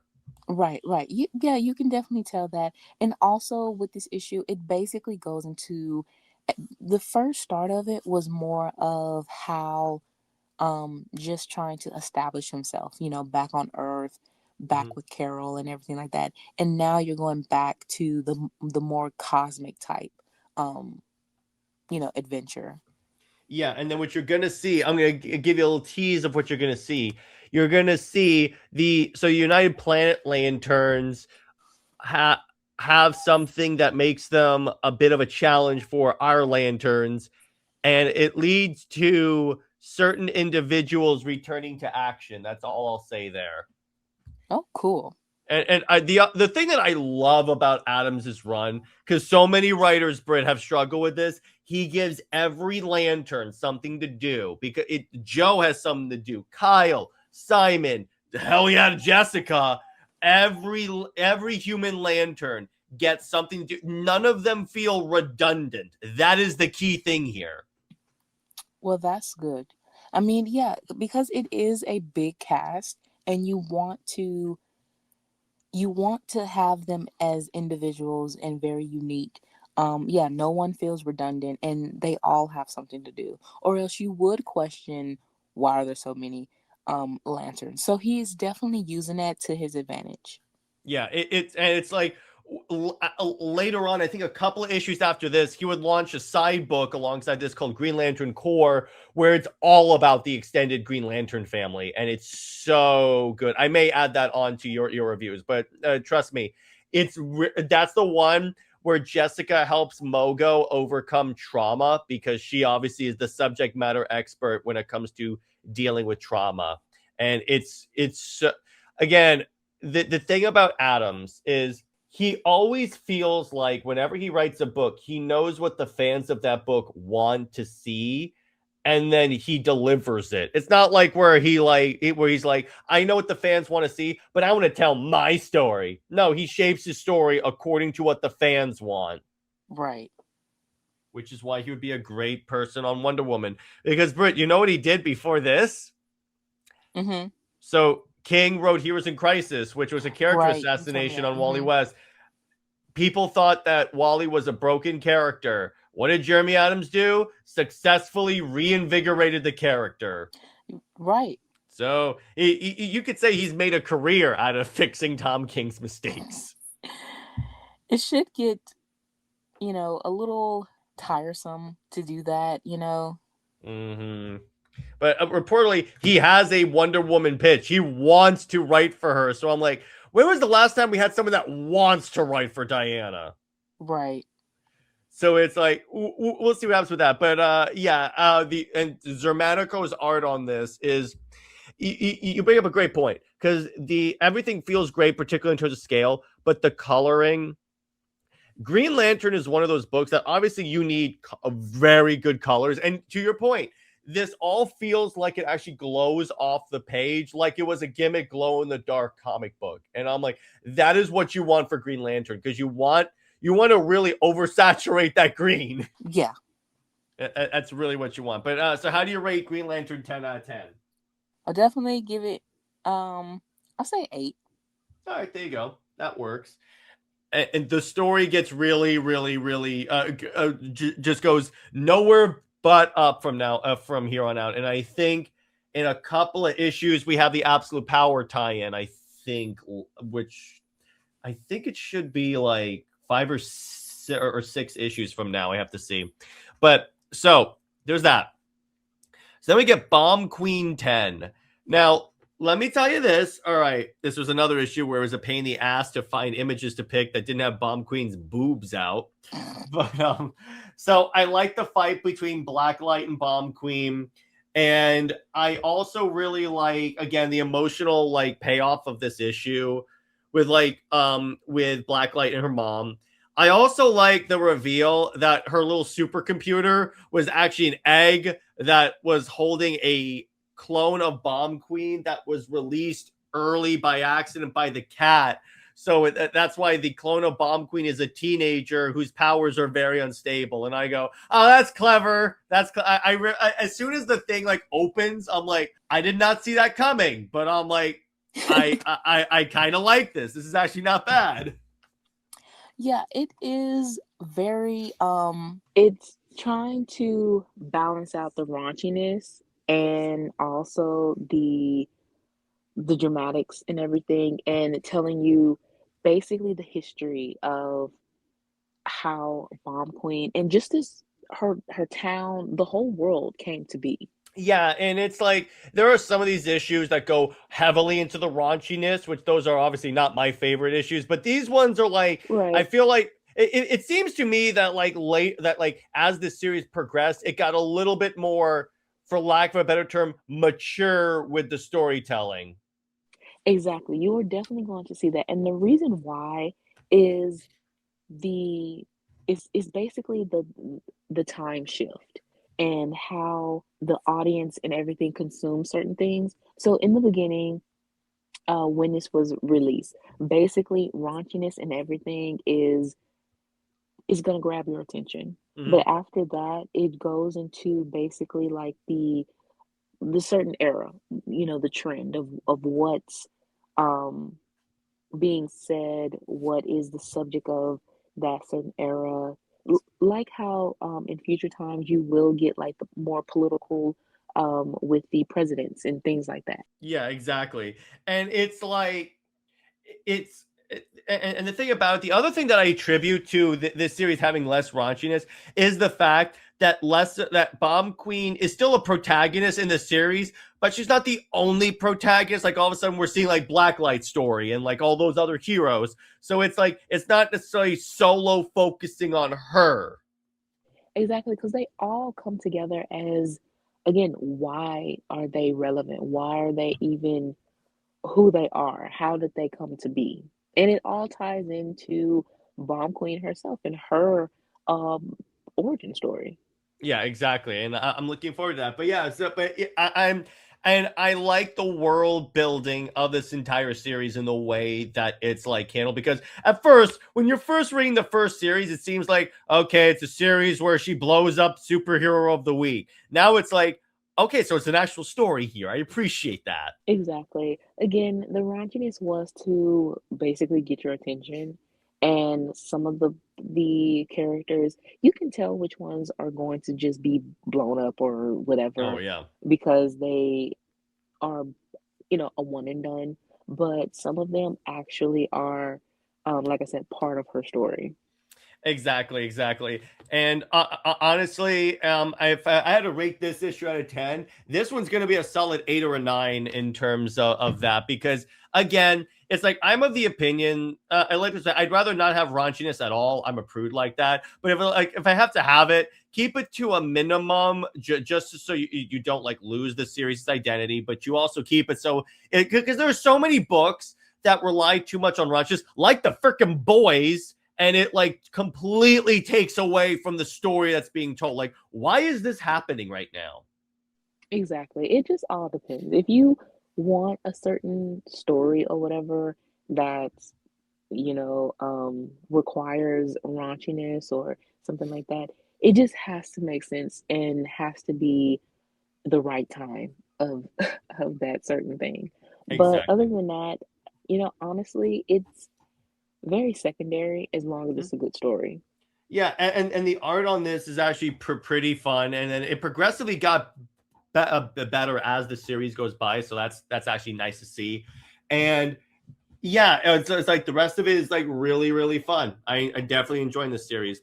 So for our last little piece of discussion, I wanted to bring up, since this is our first episode of 2026, we want to talk about like our predictions relating to Superman and Wonder Woman for 2026. The chief among it, because I know someone's gonna ask this, I guarantee you that my prediction, first off, is going to be that Tom King leaves the Wonder Woman book, or at least is announced to be leaving the Wonder Woman book at some time in this year. Okay. Oh, so are we doing like 1, 2, 3, 4, 5 predictions or? We don't necessarily have to. Okay, because I got a few. So I totally agree with you for the first one. Is I would say that, with the Wonder War that no one asked for, Mhm. basically coming to an end September or October. October is Wonder Woman's 85th anniversary month. So I would A hell expect of a time to launch a new writer. exactly. So I would expect that there would be a new writer at that point, and this would be King's last arc. Throughout the year, I would say that I expect DC to have some type of specials for Wonder Woman. Something like that. You would hope so. Well, the other thing is like the other prediction that I kind of have is I feel like I don't think this is a very revolutionary like prediction, Britt. These like next level books aren't going to be the big sales boost that DC thinks they are. Like they're trying to market it as I think I saw this somewhere. They're trying to market it as the most like daring like thing since the New 52, and I go, I think we Okay. both have like a different definition of daring. I mean, even Absolute, the novelty is starting to wear off. And I think the fact that the first crossover, it was kind of like, it was cute for what it was, like it was just a friendly crossover, but it didn't really, it wasn't, just this awe-inspiring, spectacular spectacle that they made it be, um, made it to be. It was they as I said, I pretty much ran down, what I thought of it, and them being friendly just so fast. It you didn't have that build up, you didn't have the tension and everything like that. So within this year, supposedly there are going to be more crossovers.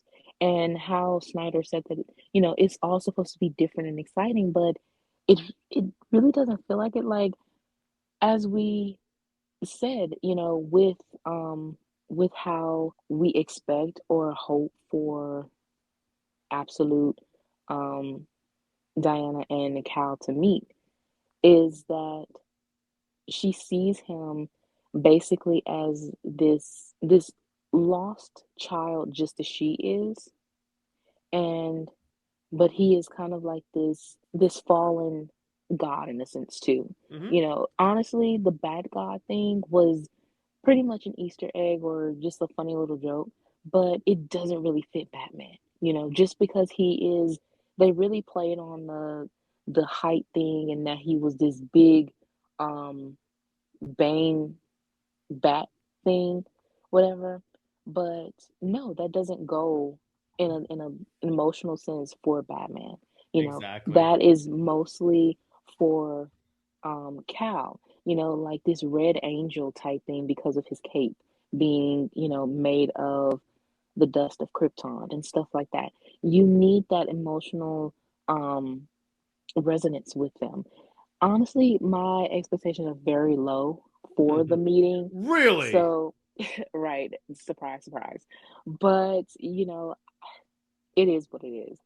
All of the other books are very much overhyped, and they are giving books to characters that are constantly giving books to, and they don't sell even they can barely make the 50K I mean, threshold. look at what happened with Cheetah and Rucka. How'd that work out Exactly. for it? That Exactly. debuted worse than Trinity. Exactly. So I don't know. I mean, it again, it is what it is. DC overhyping.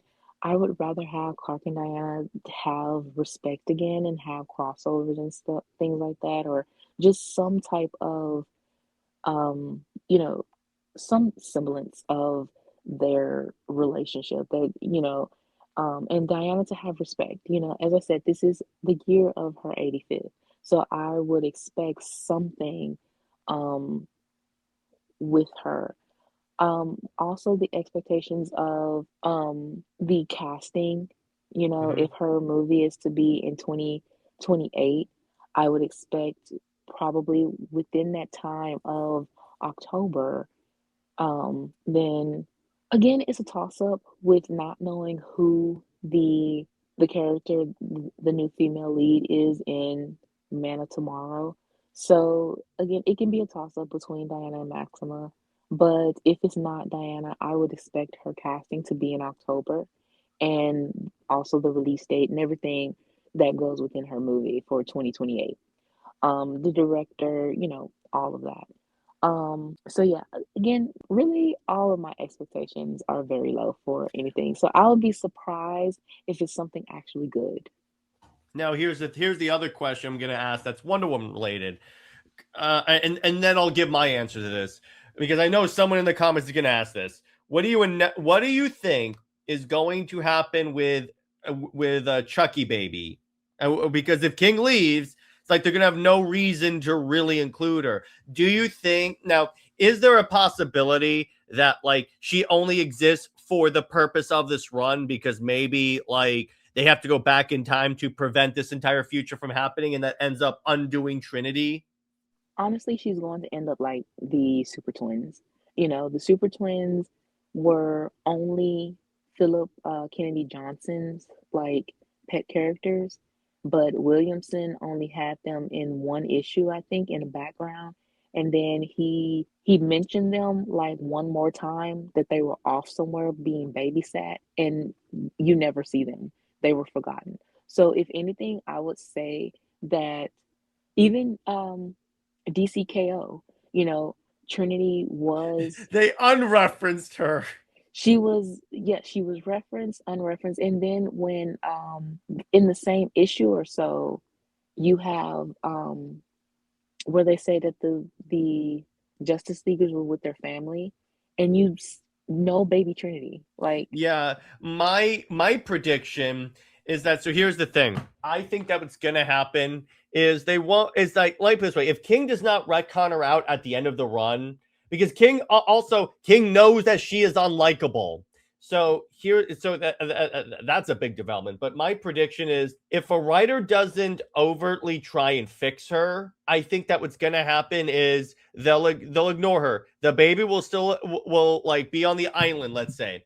They'll never the baby will turn into Cassia. They'll be on the island, never reference, and then a year down the line, let's say 6 months to a year, Diana can like talk about how she doesn't see herself as like having a child anytime soon. Like they'll quietly like say pretend she doesn't exist. exactly. I mean, I honestly, that's the best way to go. And like I said, just go the Super Twins route, because the only book that they are in, and honestly, they're not even in the book. They were basically a plot device. Is in Philip J. Kennedy's Book of L. Mm-hmm. Yeah, and it's like they're not. But what I mean is that inevitably they will just because the minute Diana says, "I don't see myself being a mother anytime soon," that says that Trinity does not even exist in canon. The Super Twins still exist in canon, but Trinity. My point is like eventually Trinity will not be a character in DC Comics anymore. And she doesn't need She to be. shouldn't be. She shouldn't be. First off, Right. Diana does not need a child. And now here's the other thing. Within the next year or so, I'm starting to think because I see more and more sites saying DC is looking like is more and more looking like the late 90s, early 2000s DC, and I go, it's looking like eventually we could get a hard reboot. Honestly, this is true. It does, like, that is not at all a good thing, because in the 90s and early 2000s, DC was kind of struggling. You had these gimmicks, but they didn't last long at all. Mm-hmm. Hey, Britt, it's beginning to look a lot like Flashpoint. BS continuity. It's inevitably going to happen. I'm still thinking that inevitably it's going to happen. And then it's like, when you think about it with this reboot, all the BS that has happened with DC in the past is now wiped away. Never happened. Or as far as we know, because like with KO, it's supposed to end with like the people like with like whoever wins being able to reshape Earth as they see fit, or like reality. So it's like, maybe they use that as like a soft reboot to like say some things happened, some things didn't. We're getting rid of this stuff. And honestly, That would be the one good thing KO has done. Yeah, but that's still, I mean, it's whatever they choose to say. This didn't. It's such a biased thing, though. You know, In this case, I think it's okay to be biased, though. it depends on what they choose. Like, Yeah, that's true. yeah, like with DC history, you know, the fact that the last two issues were delayed like a month or two because they couldn't um get straight what happened after Flashpoint, and so they just still became a contradictory mess and just slap things together. You know, it honestly, just do a clean reboot and stop listening to the internet. Stop listening to The old fans creators, like all or the old, and stop putting Dan Jurgens on Superman. exactly. Because it's like, see, here's the thing, it's the thing about current DC outside of the Absolute, and even to your point, the Absolute books are starting to be seen as a little stale. It's like, it's the same stories over and over again. So it's like even with KO, it's a fighting tournament. When have we seen that type of story before recently?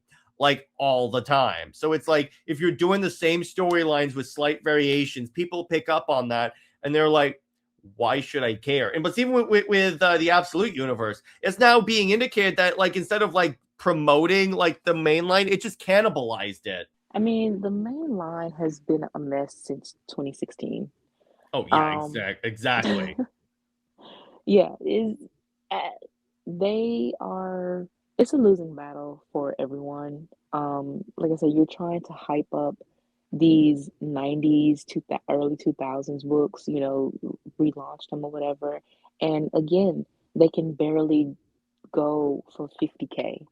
Um, I would say, honestly, because you know they are going to flood the charts and stuff with variant covers. So I would say by issue 3 that these books are definitely going to drop. Oh yeah, 100%. Oh, and since we're approaching the time when the sales can't come out, where do you think Diana's book and Trinity's book ranked in the top 200? Oh, Trinity definitely is nowhere to be found. What was the last 4 issue? What was it? Well, 28 or yeah, 27? Diana. What do you mean? Wasn't it ranked like 83 or something? Actually, you know what? I can check right now. All right, so let me stop sharing my screen and then we can check. All right, so I'll go to ICV2, and you're talking about Wonder Woman, right? Yeah.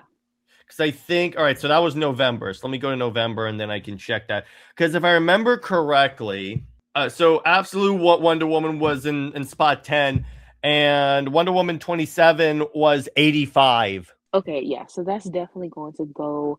I would say that I say maybe 90s, maybe if it was drops at all. 28 wasn't Matriarch in this? I think that it probably 28 is also the end of the Mouseman arc, and you know that like the end of the Sovereign arc also flopped hard. Okay, so either it's gonna flop and go down to the hundreds, or is going to go up because of the speculators with Matriarch. Well, remember, last week was the Matriarch's first appearance.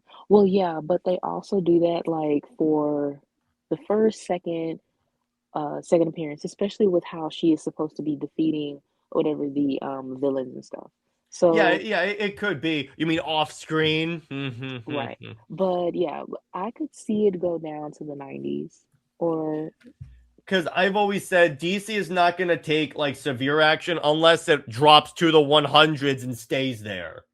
Yeah, if it does that, then we're definitely getting a reboot of something by the end of the year. Honestly, I could see them going to 40. I still think 40 is the number he leaves on, and then rebooting where the number one. Or they'll keep the numbering going, kind of like they're doing Titans. True that. I was going after more like what they did with Bruce's book, but I guess you're right on that because they're not even doing that with Superman. Right. So why would they do that with Wonder Woman? That makes sense.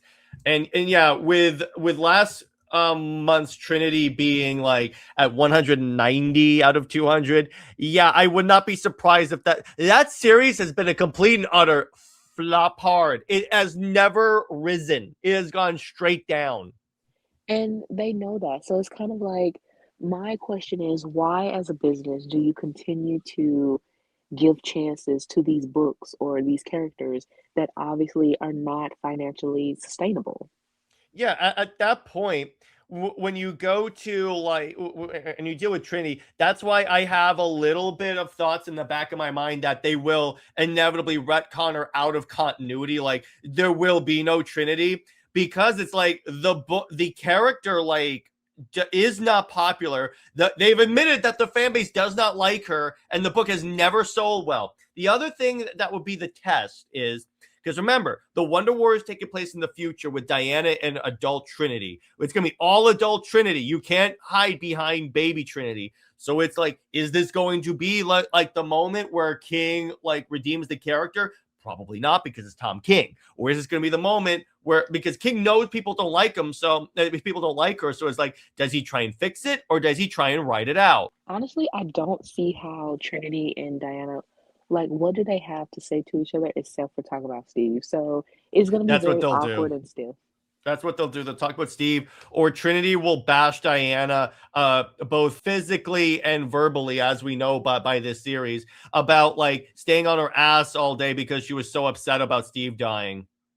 Or Exactly. if this is time travel Diana, it could do that. But I still think the prediction is, my prediction for the way the Wonder War will end is they'll realize they can't beat matriarch. Diana still dies, as in the case of that flash forward scene in 19. And Trinity will go back in time, try and stop this whole thing from happening. And then that results in, unfortunately, it would result in Steve being brought back to life. But this is before they became a passionate couple. So there is that. But it would also result in, again, there would be no motivation for them to exist. I mean, for Trinity to exist. So it's like for Diana to make Trinity, in other words. Even Matriarch doesn't make sense to exist. Oh, yeah. None of these characters that he created make sense. Yeah. I'm pretty sure someone would know that there was a secret king of America. Yeah, it's very stupid. But yeah, it is what it is. Like I said, my expectations are low. I'll be surprised if it's something actually good comes out. But yeah. We'll see. Your expectations are always low, but then again, that way you're never disappointed. So Exactly, that my actually friend, works. exactly. So that actually works. But anyway, I think that's a good place to leave it. So this was a good episode. And Britt, do you have any stories you want to tease us with? All right, so of course I have chapter 4 of Shelter. It is coming. It, as I've said, that it basically covers the holidays, which is Thanksgiving, Christmas, and the New Year's. So again, Happy New Year. And it will be very emotional, but happy, going back and forth with that. Um, that should be sometime this upcoming week. And I do have the first one shot to complete. That will be this upcoming week, and other little stories that I'm have a percentage done, and then it's some that I'm almost completed. So yeah, it might be just some uploads here and there within this just overall first month. Then I also have more Wonder Woman threads. So this upcoming month is again about, posting a lot of my thoughts and in a sense complaints too about Wonder Woman. Mm-hmm.